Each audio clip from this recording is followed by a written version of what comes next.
क्योंकि आज ये खुलासा था और आज ये लड़ाई थी। आज हमने 4 कैंडिडेट आपको दिए हैं और ये 4 कैंडिडेट अलग अलग पार्टी से हो सकते हैं, कोई दिक्कत नहीं है, इनका अपना मन है, ये जो चाहे अपना मुद्दा रखें। लेकिन हमारे बुजुर्गों को जो वादा करके जा रहे हैं, अगर ये एमएलए बन जाते हैं तो ये पूरा प्रयास करें। क्या पता ये सरकार में आए नहीं आए, लेकिन मैं इतना कह दे रहा हूँ कि कोई भी सरकार दिल्ली के अंदर इतना बुरा हाल आता है कि अगर हमने 10, 15, 20 कैंडिडेट भी बना लिए तो हमारी मर्जी के बगैर कोई सरकार नहीं बनेगी। और हम अगर सरकार में होंगे तो हम बुजुर्गों का हक अधिकार लेकर रहेंगे, क्योंकि हम एक नहीं है, हम अब मुट्ठी बन गए हैं और हमारी जो शक्ति है वो इतनी बढ़ेगी। लगातार मैं आपको प्रेस कॉन्फ्रेंस और अन्य माध्यमों से नए नए कैंडिडेट देता रहूंगा, आपको मजबूत करता रहूंगा। अब मैं मीडिया बंधुओं से कहूंगा कि आपके अंदर आपके जो भी सवाल है वो आप सवाल पूछ सकते हैं। आने बाद अक्सर लोग भूल जाता है क्या देखिए, सत्ता में आने के सबसे पहले मैं अपनी बात कहूं तो सत्ता में आने के बाद अगर हम लोग अपने माता पिता की कसम खा रहे हैं तो मुझे लगता है लोग किसी ग्रंथ पे कसम खा के झूठ बोल सकते हैं, किसी और चीज पे किताब पर हाथ रख के कसम झूठ बोल सकते हैं, लेकिन दिल से अगर अपने माता पिता की कसम खा रहे हैं और अगर ये काम नहीं करते हैं तो फिर ये इनकी जिम्मेवारी है।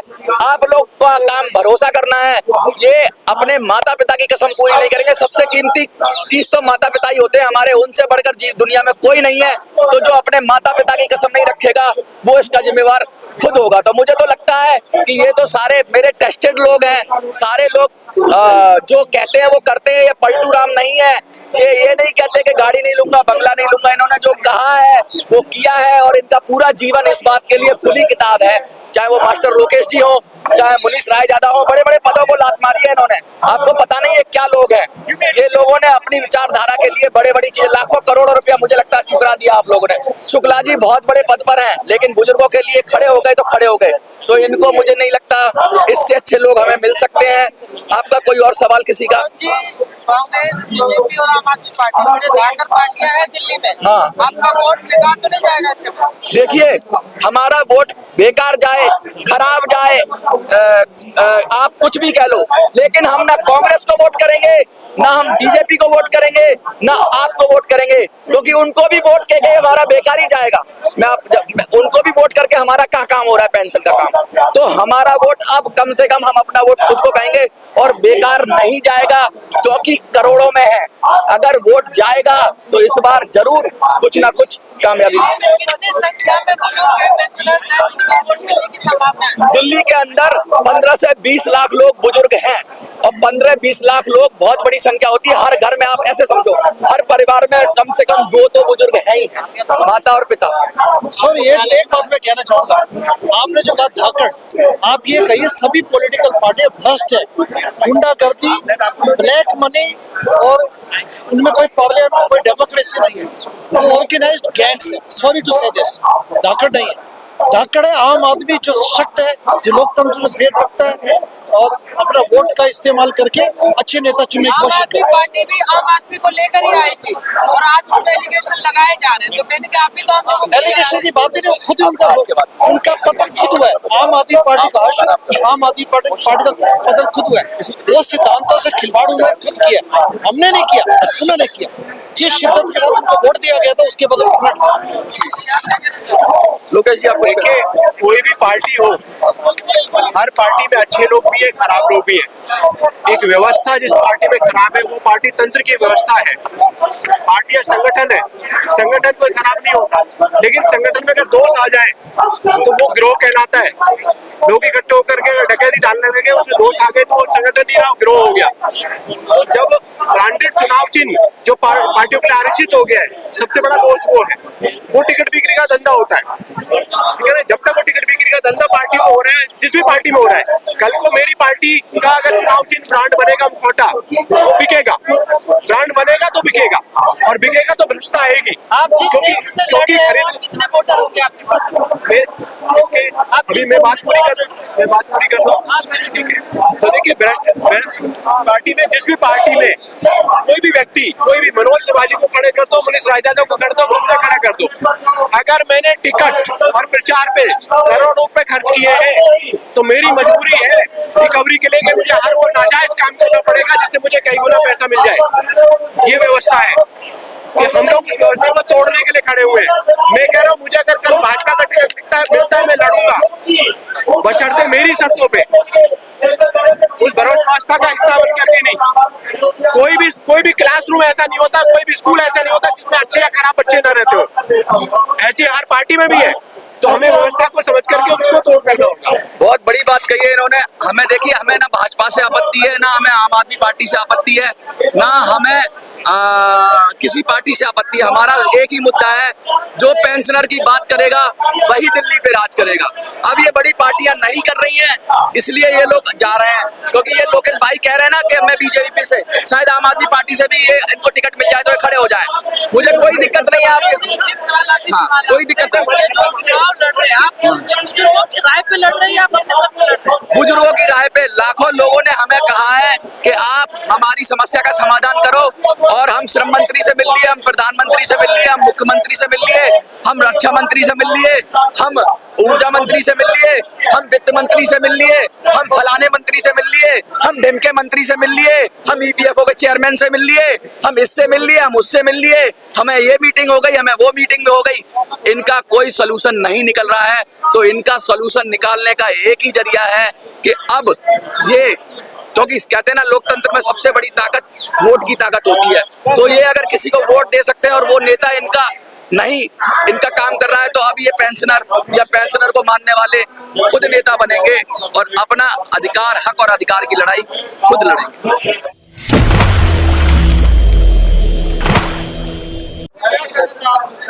सबसे पहले सभी को जो भी देख रहे हैं वीडियो, सभी को मनोज सुराजी का नमस्कार। मेरे साथ ये जो लोग बैठे हुए हैं, ये कौन लोग हैं? ये दिल्ली के सेनापति हैं। हम जब बात कर रहे थे दिल्ली के सेनापति के बारे में कि भाई दिल्ली के अंदर हम कुछ करेंगे ऐसा जिससे पेंशनरों को हक और अधिकार मिलेगा, तो आज जो बहुत बड़ा खुलासा करने वाला हूं मैं, जिसके लिए 22 तारीख की मैंने डेट फिक्स की थी, आज हमारे साथ एक से एक बढ़कर महारथी बैठा हुआ है, और ये वो चेहरे हैं, जाने पहचाने चेहरे हैं और मजबूत चेहरे हैं, जिन्होंने आगे बढ़कर बुजुर्गों का हाथ थामा है। तो आज आप सबको जहां भी वीडियो देख रहे हो, इन सब का हाथ थामना है। सबसे पहले मैं बात करूंगा पुरानी, बहुत सारी बातें करूंगा, और उसके बाद मैं इन सब का परिचय कराऊंगा। ये सब यहाँ शपथ भी लेंगे आपका काम कराने के लिए, बहुत सारी बात होगी। तो चलिए शुरू करते हैं। देखिए हम आज हैं, अच्छा पेपर हटा, दिल्ली में नए विकल्प की बात करेंगे। आज हम अपने एमएलए को जिताकर सत्ता में भागीदार की बात करेंगे। हम एमएलए जो भी हमारे जो कैंडिडेट होंगे, प्रत्याशी होंगे, उनसे हम एक प्रतिज्ञा की बात होगी आज। ईपीएस पेंशन दिल्ली चुनाव में कैसे मिलेगी, क्योंकि पिछली बार वीडियो में सवाल आया था कि भाई मनोज भाई ईपीएस तो केंद्र सरकार दे सकती है, तो दिल्ली में कैसे दिलवा दोगे तुम, दिल्ली चुनाव से क्या लेना देना है, इस मुद्दे का जवाब दूंगा। और पेंशन कोटा जो केजरीवाल ने 80,000 फॉर्म भरने के लिए बोला था और फिर बंद कर दिया गया, कोटा 80,000 का कह रहा है, फॉर्म ही 80,000 ले रहा है, तो उस पर बात करेंगे। हम बात करेंगे कि दिल्ली के अंदर जितने भी ईपीएस पेंशनर्स हैं, 1 लाख से ज्यादा हैं लगभग, उन सबको पेंशन कैसे मिले, हम बात करेंगे। उनकी पेंशन कैसे लगेगी, हम बात करेंगे कि दिल्ली के अंदर हम अपने कैंडिडेट कैसे उतारेंगे, क्योंकि नोटा हमने अब रिजेक्ट कर दिया है। हम बात करेंगे कांग्रेस, बीजेपी और आप से बराबर दूरी करके, बराबर चीजों का उनसे अपना समान रूप से दूरी बनाकर कैसे हम पेंशनर का काम करेंगे, तो इन सब चीजों पे बात करेंगे। सबसे पहले मैं बता दूं, दिल्ली का जो बजट होता है वो लगभग पिछली बार अनुमानित 70,000 करोड़ था, और 1 लाख करोड़ तक ये जाएगा आने वाले सालों में। यानी दिल्ली के सरकार के पास 1 लाख करोड़ तक का पैसा है। दिल्ली में बुजुर्गों की संख्या लाखों में है। अब हर तरह के बुजुर्ग हैं जो पेंशन के लिए ट्राई करते हैं। पिछले 7 सालों से 8 सालों से दिल्ली में पेंशन, वृद्धा पेंशन बंद थी। जब आपने आंदोलन किया, चुनाव भी मैं लड़ा उस मुद्दे पर, तो दिल्ली में ईपीएस के चुनाव से पहले, चुनाव से पहले वृद्धा पेंशन के आवेदन फॉर्म खोले गए। 3 दिन के अंदर ही साइट बंद कर दी गई, क्योंकि 80,000 कह रहे हैं कि 80,000 फॉर्म भर दिए। फॉर्म भरना इसका मतलब ये नहीं होता है कि पेंशन मिल जाना। सबको फॉर्म भरने का अधिकार मिलना चाहिए था, जो केजरीवाल ने छीन लिया। यानी ये चुनावी लॉलीपॉप दिया गया बुजुर्गों को अपने पक्ष में करने के लिए। तो हम कह रहे हैं कम से कम 80,000 लोगों को नहीं, कम से कम 5 लाख लोगों को दिल्ली में वृद्धा पेंशन मिलनी चाहिए, और उसका खर्चा 2-3 हजार करोड़ से ज्यादा नहीं आएगा साल का। तो इतना बजट है दिल्ली सरकार के पास कि 5 लाख लोगों को पेंशन, वृद्धों को पेंशन दे सकती है। और ये पैसा अगर सरकार अपना ये एडवर्टाइजमेंट खर्च कर दे तो 1000 करोड़ के करीब तो एडवर्टाइजमेंट में ही खर्च कर देती है सरकार साल में। तो सरकार चाहे तो ये काम आसानी से हो सकता है, ऐसा कोई मुश्किल काम नहीं है। तो अब सरकार तो करेगी नहीं, केजरीवाल जी तो करेंगे नहीं, तो ये सब जो हमारे साथ बैठे हैं आज ये आपका हाथ पकड़ने के लिए आए हैं और आपको इनका हाथ पकड़ना है। दूसरी बात मैं ये कहूंगा कि भाई EPS 95 के पेंशनर्स का क्या, मैं तो लड़ाई उन्हीं की लड़ रहा हूँ। पूरे देश में 78 लाख से ज्यादा EPS 95 पेंशनर्स हैं और 7 करोड़ से ज्यादा कंट्रीब्यूटर हैं, यानी 8 करोड़ परिवारों का क्या। तो भैया सुनिए, दिल्ली के अंदर जितने भी EPS 95 के पेंशनर्स हैं 1 लाख से ज्यादा है उनकी संख्या।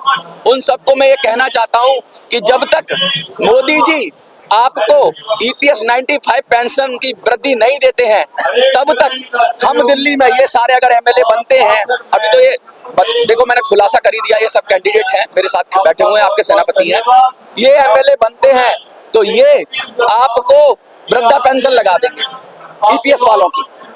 EPS वाले 1 लाख लोगों को आपको वृद्धा पेंशन लगा देंगे। तो सीधा सीधा मोटी बात यह है कि आपको 2500 रुपए का एक फौरी तौर पर राहत मिल जाएगी। वो EPS 95 की पेंशन नहीं होगी, लेकिन दिल्ली सरकार की वृद्धा पेंशन के रूप में 1 लाख लोगों को, 1 लाख से ज्यादा लोगों को 100% EPS 95 पेंशनर्स को, मैं कह रहा हूँ जितने भी EPS 95 पेंशनर का एक पेंशनर होगा, वो कहीं अगर असमर्थ होगा तो उसके घर पे जाकर उसका फॉर्म भरवाएंगे ये सारे लोग, और उसको घर पे जाके उसको ससम्मान पेंशन दे के आएंगे, पेंशन दिलवाएंगे, ये यहाँ से प्रण करके जाएंगे।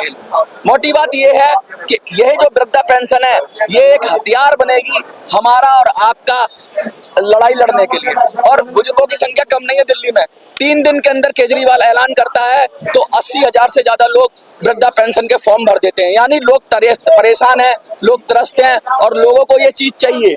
जो चीज नहीं चाहिए वो लगातार सरकारें दे रही हैं, और जो लोगों को जरूरी है, बुजुर्ग अवस्था में आदमी काम करने लायक नहीं रहता, उसका शरीर कमजोर हो जाता है, उसके साथ बहुत सारी परेशानियां हो जाती हैं, तो उसको सबसे पहले सम्मान मिलना चाहिए, उसको पेंशन मिलनी ही चाहिए।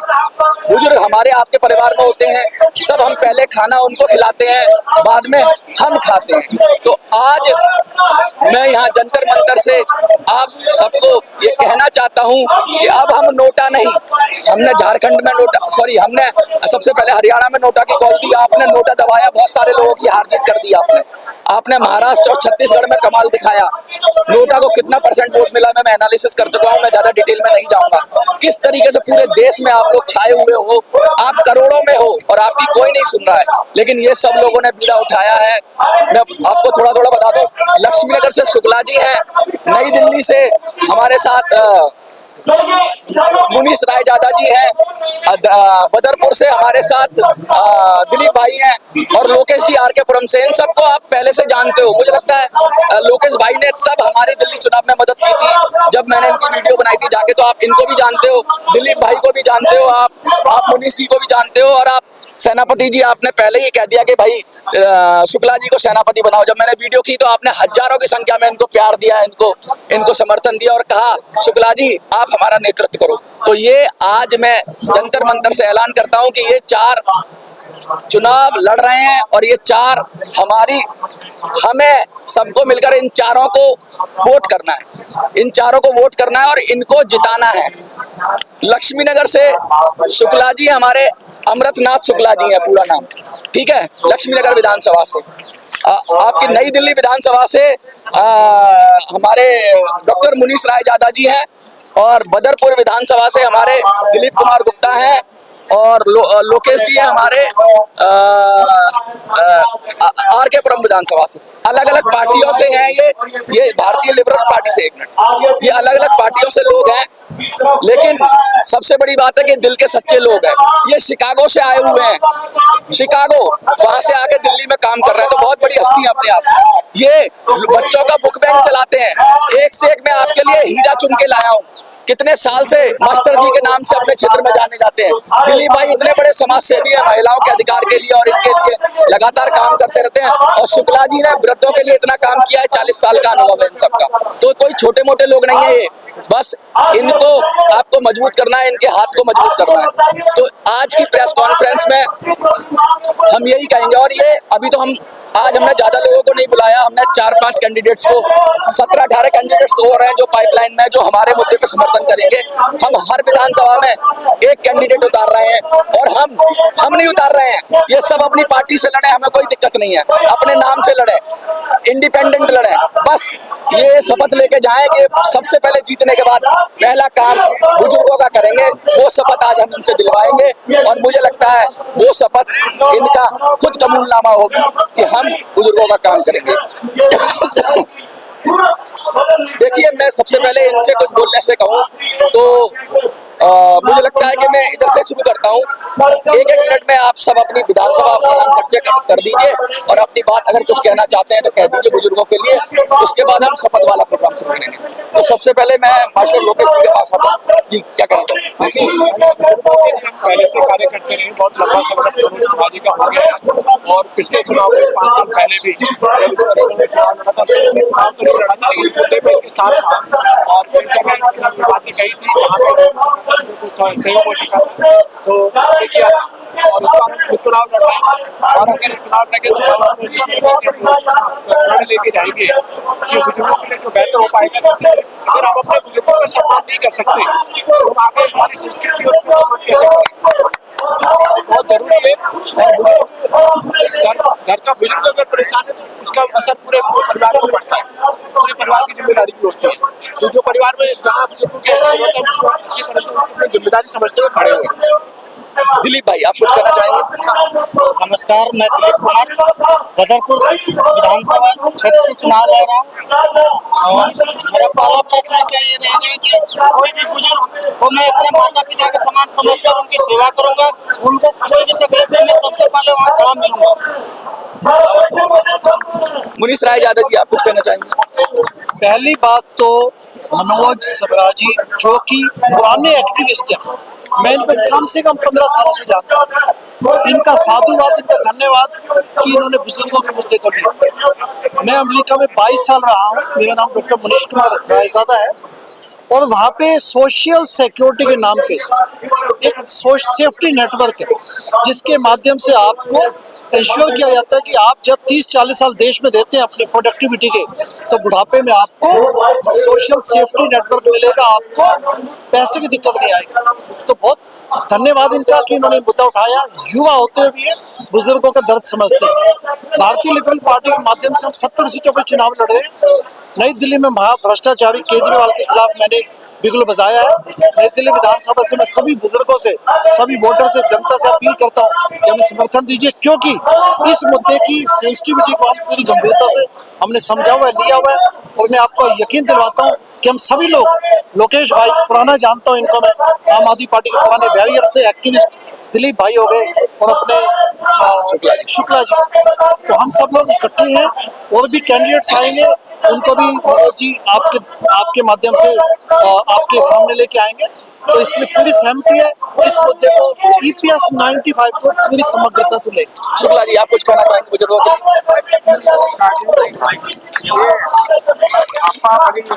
गायब होता है और बहुत से मैंने देखा है बहुत दिनों तक नौकरी करते हैं, उनको पेंशन 1000, 500, 800, 700 मिलती है, जबकि वो पेंशन नहीं है। बच्चे नहीं अगर काम करते हो यही पेंशन उनको काम आती है।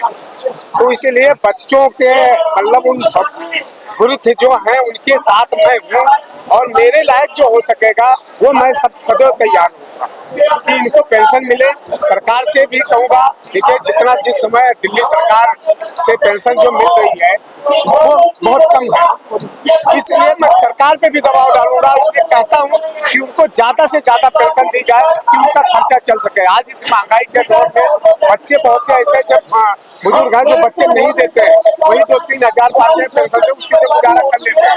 तो उनको कम से कम 5,000-10,000 पेंशन होनी चाहिए। एक से एक ऐसे कर्मचारी आते हैं मेरे पास, मेरी दुकान है दवाई की, वहाँ आते हैं बताते हैं कि मैं 40 साल काम किया, आज 700 मिल रही है, 600 मिल रहा है, 500 मिल रहा है। वो सबके जब 40 साल काम किया, एक 40 साल काम किया वो 40,000 पा रहा है, एक 40 साल काम किया वो 400 पा रहा है। तो वो समान संहिता के हिसाब से, उसके हिसाब से उसको पेंशन मिलनी चाहिए। ये मेरी सरकार से मांग है और सारी सेंट्रल गवर्नमेंट से, राज्य गवर्नमेंट से, सभी गवर्नमेंटों से मांग है कि इन बुजुर्गों को पेंशन को बढ़ा करके अच्छी दिया जाए। अच्छा साहब, अच्छा मुझे लगता है कि एक शपथ इनसे दिलवा लें, क्योंकि ये सब हमारे साथी बैठे हैं। शपथ लेने के बाद है ना, फिर आपके सवाल मैं ले लूंगा। तो आपकी अगर इजाजत हो सारे मीडिया बंधुओं की, तो शपथ दिलवा। मैं आगे बोलूंगा, आपको दोहराना है। जैसे मैं बोलूंगा तो आपको अपना नाम और अपनी विधानसभा बोलनी है, ठीक है? उसके बाद जो मैं बोलूंगा लाइन, वो आपको दोहराना। जैसे शपथ लेते हैं संविधान की, या जैसे मंत्री बनते हैं या जो भी लेते हैं शपथ लेते हैं, तो मुझे लगता है पहले मैं दिलीप भाई आपसे शुरू करता हूँ। मैं बोलूंगा और आपको अपना नाम और अपनी विधानसभा बोलनी है। उसके बाद जो भी मैं सेंटेंस बोलूंगा वो आपको रिपीट कर देना है। मैं शुद्ध अंतर मन से अपने माता पिता को साक्षी मानकर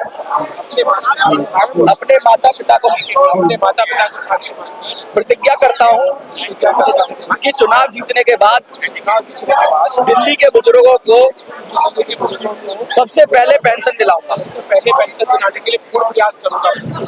ठीक है। मैं दिलीप कुमार, विधानसभा बदरपुर 53, शुद्ध अंतर मन से अपने माता पिता को साक्षी मानकर प्रतिज्ञा करता हूँ कि चुनाव जीतने के बाद दिल्ली के बुजुर्गों को सबसे पहले पेंशन दिलाऊंगा। मैं मनीष कुमार हलायज़ादा शुद्ध अंतर मन से अपने माता पिता को साक्षी मानकर प्रतिज्ञा करता हूं कि चुनाव जीतने के बाद दिल्ली के बुजुर्गों को सबसे पहले पेंशन दिलवाऊंगा। ठीक है। मैं अमृतनाथ शुक्ला, लक्ष्मीनगर विधानसभा 58 शुद्ध अंतर मन से अपने माता पिता को साक्षी मान करके प्रतिज्ञा करता हूँ कि मैं बुजुर्गों को के बाद चुनाव जीतने के बाद दिल्ली के बुजुर्गों को पेंशन दिलाने का पूरा प्रयास करूंगा और करूंगा। देखिए, एक बार सब इनके लिए तालियां बजा दीजिए। अब देखिए, ये बात क्लियर हो गई कि ये अभी तो ये अंगड़ाई है, आगे बहुत लड़ाई है।